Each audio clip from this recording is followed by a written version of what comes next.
বিএনপির সাথে জামায়াতে ইসলামীর দূরত্ব, একটা জোট তো ছিল, সেই জোটের থেকে যে বিএনপির সাথে যে দূরত্বটা বাড়লো, এইটার কারণ কি বলে আপনি আসলে মনে করেন? মানে মানে মানে আপনি কি মনে করেন যে বিএনপির সাথে আসলে কেন আপনি বলতে পারেন জোট এসে? জোট নেই, কিন্তু আচ্ছা। দেশের স্বার্থে আমরা কিন্তু দূরত্বে নাই।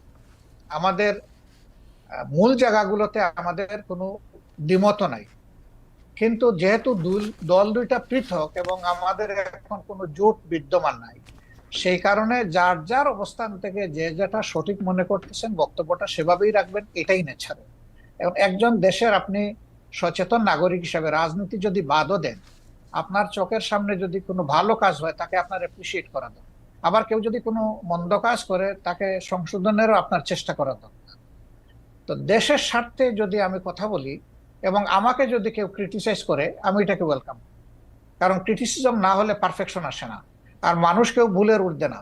আমরা ভুল করতেই পারি, ব্যক্তিগতভাবেও করতে পারি, আবার সামষ্টিকভাবে হুম। দলগতভাবে আমরা। ভুল যদি কেউ ধরিয়ে দেয় সেই তো আমার প্রকৃত বন্ধু। আর যারা সমালোচনা করে তাদেরকে আমি বন্ধু হিসাবে নিই, কিন্তু আমার ভুল দেখেও যারা নীরব থাকে আমি তাদেরকে বন্ধু মনে করি না। ওকে।